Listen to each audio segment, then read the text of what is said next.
ഞാൻ ഇതുവരെയും പരിചയപ്പെടുത്തിയതിൽ ഏറ്റവും ബ്രൈറ്റ്നസ് ഉള്ള ഒരു പ്രൊജക്ടറാണ് ഇന്ന് പരിചയപ്പെടാൻ പോകുന്നത്.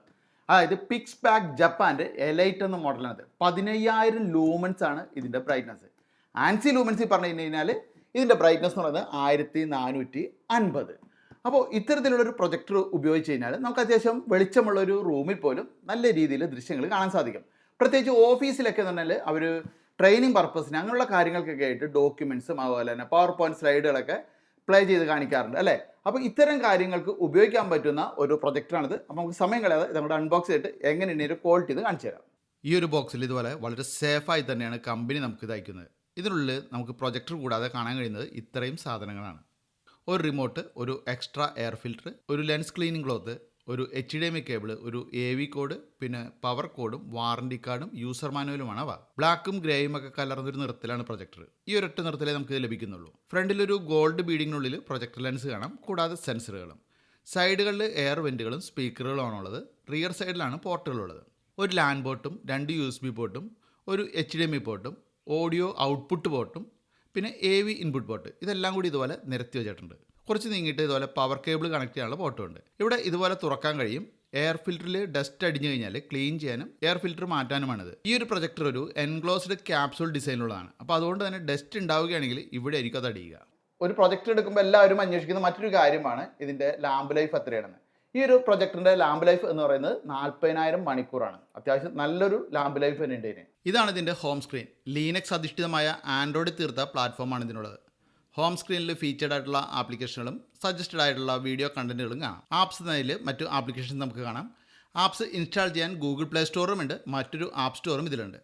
ഇനിയുള്ള ടാബുകളിൽ വീഡിയോകളും മ്യൂസിക്കുകളും ഒക്കെ കാറ്റഗറി ആയിട്ട് തിരിച്ചിരിക്കുന്നത് കാണാം. നമുക്കൊരു വീഡിയോ ഒന്ന് പ്ലേ ചെയ്തിട്ട് എങ്ങനെയുണ്ട് ക്വാളിറ്റി എന്ന് നോക്കാം. ഇതുപോലെ ബൾബ് തെളിഞ്ഞു കിടക്കുമ്പോഴും സാമാന്യം തെളിഞ്ഞ നല്ല വിഷ്വലുകൾ തന്നെ നമുക്കിതിൽ ലഭിക്കുന്നുണ്ട്. ഇനി ലൈറ്റ് ഓഫാക്കി നോക്കിയാൽ ക്വാളിറ്റി ഒന്നും പറയാനില്ല, സൂപ്പർ ആണ്.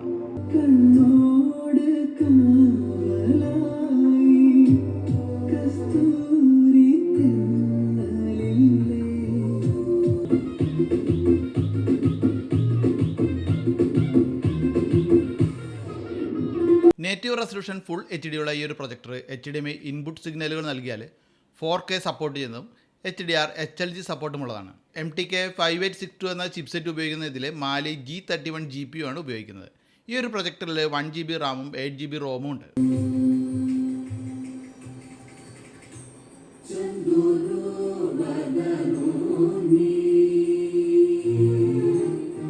ഇനി നമുക്ക് ഇതിൻ്റെ സെറ്റിംഗ്സിലേക്ക് കിടക്കാം. സെറ്റിംഗ്സിലേക്ക് കിടക്കുമ്പോൾ ഇത്തരത്തിലൊരു മെനു ആണ് നമുക്കിവിടെ കാണാൻ സാധിക്കുക. ഇവിടെ projection settings, network setting, Bluetooth setting എന്നിങ്ങനെ 8 സെറ്റിംഗ്സ് മെനുകൾ കാണാൻ സാധിക്കും. അതിൽ ആദ്യത്തേൽ നമുക്ക് പ്രൊജക്ഷൻ മോഡ് എന്നതിൽ പോയി കഴിഞ്ഞാൽ കുറേയധികം പ്രൊജക്ഷൻ മോഡുകളായത് നമ്മളത് വാൾ മൗണ്ട് ആയിട്ടാണോ വയ്ക്കുന്നത് അല്ലെങ്കിൽ ടേബിൾ ടോപ്പ് ആയിട്ടാണോ വയ്ക്കുന്നത് അനുസരിച്ചിട്ട് നമുക്ക് പ്രൊജക്ഷൻ്റെ ഡിസ്പ്ലേ റൊട്ടേറ്റ് ചെയ്യാൻ വേണ്ടിയുള്ള ഫംഗ്ഷൻ കാണാം. മറ്റൊന്നെന്ന് പറഞ്ഞാൽ സൂം ഇൻ ഔട്ട് ഫംഗ്ഷനാണ്.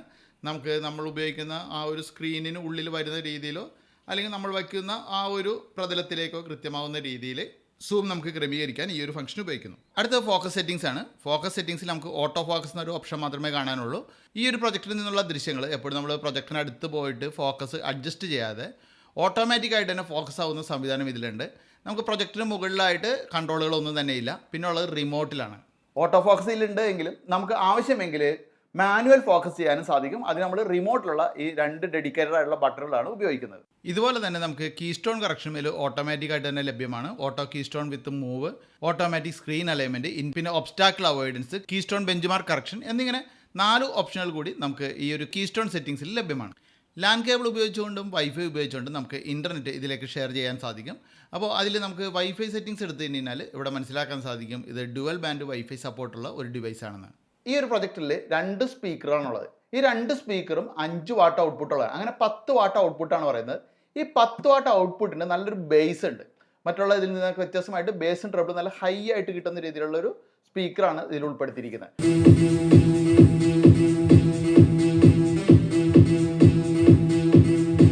അപ്പോൾ നമുക്ക് ആവശ്യമെങ്കിൽ ഈ ഒരു പ്രൊജക്ടറിലെ വിഷ്വലുകളില്ലാതെ നമുക്ക് ഒരു ബ്ലൂടൂത്ത് സ്പീക്കർ മാത്രമായിട്ടും ഇത് ഉപയോഗിക്കാൻ സാധിക്കും. അപ്പോൾ അങ്ങനെയും ചില ആവശ്യം ചിലർക്ക് ഉണ്ടാവും. അപ്പോൾ അത്തരത്തിലും നമുക്കിത് ഉപയോഗിക്കാൻ സാധിക്കും. വിഷ്വലുകൾക്ക് നമുക്ക് ലൈറ്റ്, സോഫ്റ്റ്, ഗെയിം, പേഴ്സണൽ എന്നിങ്ങനെ വ്യത്യസ്തമായിട്ടുള്ള പ്രീസെറ്റുകൾ സെലക്ട് ചെയ്ത് ഇഷ്ടമുള്ള രീതിയിലുള്ളൊരു കളർ ടോൺ നമുക്ക് ആസ്വദിക്കാനാവും. ഇതുകൂടാതെ നമുക്ക് കസ്റ്റമൈസ് ചെയ്ത് brightness, contrast, saturation, sharpness, hue ഒക്കെ അഡ്ജസ്റ്റ് ചെയ്യാനും ഇതിൽ സൗകര്യമുണ്ട്.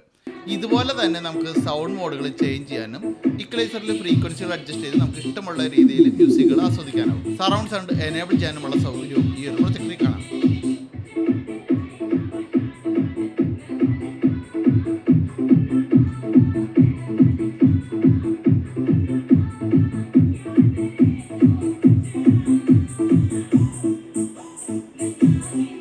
ഞാൻ വീഡിയോയുടെ തുടക്കത്തിൽ പറഞ്ഞ പോലെ തന്നെ ഒരു ഓഫീസ് യൂസിന് കൂടി ഉതകുന്ന ഒരു പ്രൊജക്ടറാണിത്. അതുകൊണ്ട് തന്നെ നമുക്ക് ഡോക്യുമെൻറ്റുകൾ, അതുപോലെ സ്പ്രെഡ്ഷീറ്റ്, PPT ഇതൊക്കെ തന്നെ നമുക്കിതിൽ ഓപ്പൺ ആക്കി പ്ലേ ചെയ്യാൻ സാധിക്കും.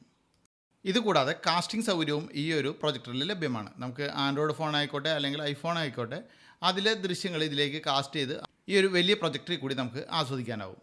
ഇപ്പോൾ നിങ്ങൾ പ്രൊജക്ടിൻ്റെ വിഷ്വലുകൾ കണ്ടു, അതിലെ ഫീച്ചേഴ്സൊക്കെ കണ്ടു അല്ലേ? എന്തായാലും ഈ ഒരു പ്രോഡക്റ്റ് നിങ്ങൾക്ക് തീർച്ചയായിട്ടും ഇഷ്ടപ്പെടണം. കാരണം അത്രമാത്രം നല്ല ബ്രൈറ്റ്നസ് ഉണ്ട്. നമ്മൾ ഇതുവരെയും പരിചയപ്പെട്ടതിൽ ഏറ്റവും ബ്രൈറ്റ്നസ് ഉള്ള പ്രൊജക്ടറാണിത്.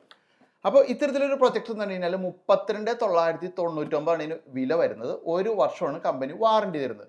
പിന്നെ നിങ്ങൾ ഇവരുടെ വെബ്സൈറ്റിൽ നിന്ന് വാങ്ങുന്ന സമയത്ത് RM8 എന്ന് പറയുന്ന കോഡ് ഉപയോഗിച്ച് കഴിഞ്ഞാൽ നിങ്ങൾക്ക് ഒരു 8,000 രൂപ ഡിസ്കൗണ്ട് കിട്ടും. അങ്ങനെ 24,999 ഫൈനൽ പ്രൈസിന് നിങ്ങൾക്ക് ഇത് കിട്ടും.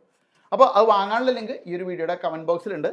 എന്തായാലും പിക്സ്ബാക്ക് ജപ്പാൻ്റെ പ്രൊഡക്റ്റുകൾ, പ്രത്യേകിച്ച് ഇത്തരത്തിലുള്ള നല്ല അടിപൊളി പ്രൊജക്ടറുകൾ അത് ഉപയോഗിക്കുന്ന ധാരാളം പേരുണ്ടെന്ന് എനിക്കറിയാം. അപ്പോൾ നിങ്ങളുടെ ഒരു എക്സ്പീരിയൻസ് ഇവരുടെ സർവീസിനെ കുറിച്ച്, അതുപോലെ ഇതിൻ്റെ ക്വാളിറ്റിയെ കുറിച്ച്, ഇതൊക്കെ നിങ്ങൾക്ക് പറയാൻ എന്തെങ്കിലും ഉണ്ടാവും. അതൊക്കെ ഈ ഒരു വീഡിയോയുടെ താഴെ കമൻറ്റായിട്ട് ഇടുക. അത് മറ്റുള്ളവർക്ക് ഈ ഒരു പ്രൊഡക്റ്റ് വാങ്ങുമ്പോൾ തീർച്ചയായിട്ടും ഉപകാരപ്പെടും. അപ്പോൾ മറ്റൊരു വീഡിയോയിൽ നമുക്ക് വീണ്ടും കാണാം.